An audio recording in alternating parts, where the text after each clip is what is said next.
This might be my favourite episode of Doctor Who's new season yet. Doctor Who is now halfway done. This episode, again penned by showrunner Russell T Davies, might just be the strangest episode of the season. The adventure sees the Tardis materialise on the coast of Wales, where the Doctor and Ruby encounter a mysterious circle.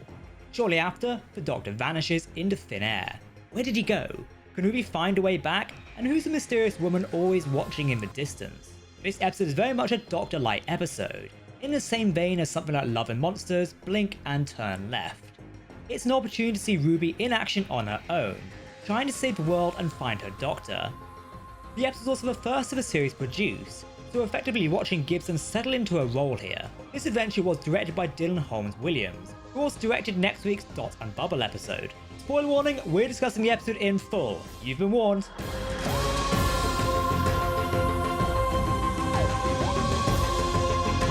Greetings everyone, I'm Jack and welcome to Tardis Central. If you want to keep up to date on all the latest Doctor Who news, lore and more, then hit that subscribe button to never miss a video from a team here at Tardis Central. You can also follow us on social media for daily updates on the Doctor Who universe. But as always, please let us know your thoughts on this episode in the comment section. Did you hate it, love it, or did you just, think it's a bit meh? Seriously, I want to know your opinion in the comments. If you're talking about Doctor Who, we of course want to hear about it, so you can let us know by any social media and the YouTube comments as always. Okay, let's go. The episode opens without a cold open. Instead, the title and writer credit appear in the opening shot, with the cast following thereafter, and having an episode of Doctor Who without the opening credits is a strange decision.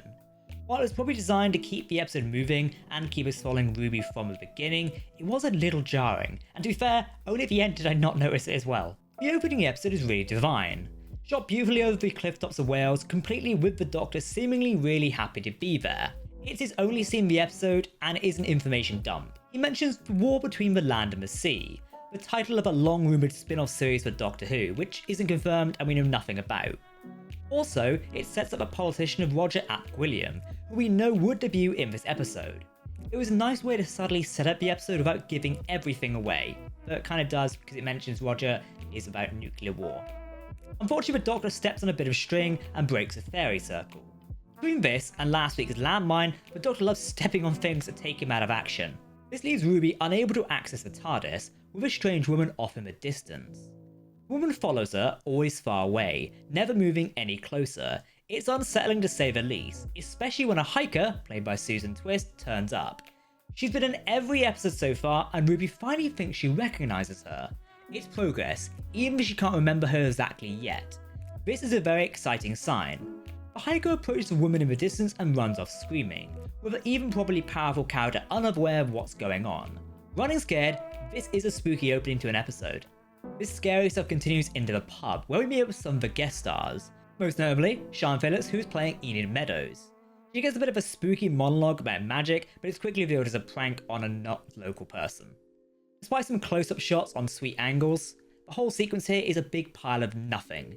It's a little bit disappointing for what was teased as a foray into folk horror, but still it's very well made. Ruby stays at the pub for a couple of days, but is quickly forced out after people approach a woman in the distance, get scared and run away. It's a pattern that continues even as Ruby comes back to London. Not listed in the episode credits were Carla and Cherry, who appear back in London. Soon enough, Carla approaches the woman, gets scared and completely abandons Ruby. Mrs. Flood, played by the lovely Anita Dobson, is another surprise character in this episode. She witnesses the scene in the street and says it's got nothing to do with her. I assume we're supposed to take that literally, knowing how powerful she is to break the fourth wall. It's a devastating sequence of events, showing how talented Gibson is even when she doesn't have so many lines. Even Kate Stewart, another surprise character, who I predicted would appear in our preview, couldn't save Ruby. Despite a promising start, her unit soldiers get scared of a woman. Kate hears something over the earpiece and shuts down the whole operation. Although her talk of what unit does when the Doc's not around does feel like a little bit of a spin-off setup. By the end though, Ruby's truly alone. It's really devastating for a few scenes. Sadly, this timeline is erased by the end of the episode, meaning Kate's meeting with Ruby here did not actually happen. Hopefully we'll have a good meeting late in upcoming episodes, as we know she will appear again. Still, like we say, this does feel like a unit setup here, and with the rumours from last year, kinda makes sense. We see the years quickly pass for Ruby. She turns 25, then 30, then 40. The fact that Minnie Gibson could pass a 40 is the most unbelievable thing in the episode. I didn't buy it for a second. Although this sequence in 2046 was my favourite thing in the episode, her age was a glaring fault. Still, it's the companion single-handedly stopping a fascist prime minister hell-bent on nuclear destruction. That's kind of awesome. Despite the Doctor's warning, Roger Ap Gwilym is still a very scary man. He's scarily charismatic, trying to make himself relatable to the concerns of the working class, talking vaguely about needing to save the country, border security, cost of living. I know the UK announced a general election only a couple of days ago, which makes us scarily well timed, although he does seem to be based more on leaders across the pond, hell-bent on overturning social order and destroying the world as we know it. Even if it's set 20 years from now, the issues Davies is touching on still feel very current. There's even nuclear panic, and he's going independent from NATO too. His relationship with Marty is especially concerning. She's the sort of assistant girl just off the side from Ruby. He seemed attracted to her, and she called him a monster. I dread to imagine what happened there, and I think if you read between the lines, you can sort of see what's happening. It's truly dark stuff. How someone like that gets elected is beyond me, but then again, just look at local politics. Ruby cleverly infiltrates, volunteering with the party and to try and take it down from the inside. She gets exactly 73 yards away from him, having him screaming and running away from a woman, after which she resigns from office. Cool, badass, although I do wonder why she didn't just do that way earlier, maybe before he got elected. Despite stopping the most destructive prime minister in history, the timeline still doesn't reset itself. Ruby wonders what it is she has to do, as she spends the next 40 years still being followed by that woman. The Tardis, still on the cliff tops, has grown into the landscape and become a memorial site. It's adorned with flowers, but nobody is quite sure why. The Doctor's still nowhere to be seen, and Ruby's now a much older woman, played by Amanda Walker. I'm most grateful they didn't try to pass Millie Gibson for an 80-year-old, to be perfectly honest. That would have been a bit odd. Sometime later, she lays dying in a futuristic hospital, lamenting the fact that she's alone and yet still being followed. After the nurse leaves, the woman appears much closer than 73 yards away. Under the shadow of darkness, she approaches Ruby before ultimately revealing that old Ruby was the woman the whole time. Not sure how this reveal fits with people getting scared and abandoning Ruby. It's simultaneously predictable but nonsensical at the same time. With the episode coming full circle, we sort of saw how it was going. Old Ruby tries to commune with her younger self, who's just arrived on the coast of Wales. She managed to stop the Doctor from breaking the circle, deleting the episode's timeline from existence. Sure, it's supernatural, but the whole thing feels like a hard wave. Why did the Doctor disappear when the circle was broken? Are we going to see Gwilym again? Knowing Ruby remembers none of this, what was the point of the episode? It's a great character piece with some great political commentary, but a lot of questions were left unanswered and is a little annoying. 73 Yards was an interesting piece of television. Sweeping through so many locations and decades creates a full life for Ruby.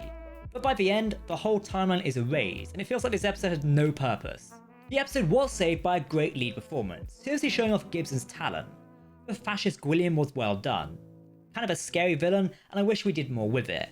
But this episode, despite all that, seemingly had no impact on Ruby we'll be following through the rest of the series. The episode was great in parts, but the whole thing gets hand-waved away by the end, and that's a little annoying. I don't know where the show's going here. Ruby meets Kate and seems to recognise Susan Twist's recurring character. This timeline's been erased though, meaning we'll see the faint recognition again. I assume Ruby will also need to meet Kate again in the final. It's a strange and annoying ending to an otherwise great character piece. I still do think the ending feels a little flat though. The next episode, Dot and Bubble, looks like another experimental piece.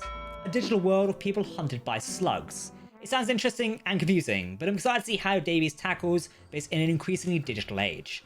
So again, if you've not already left us a comment, then what are you waiting for? Make sure to let me know what you thought of this week's episode in the comment section below. Seriously, go for it.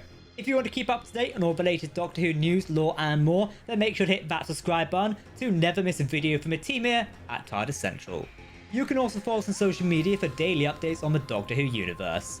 For now, I've been Jack, thanks for watching, and we'll see you next week. Goodbye.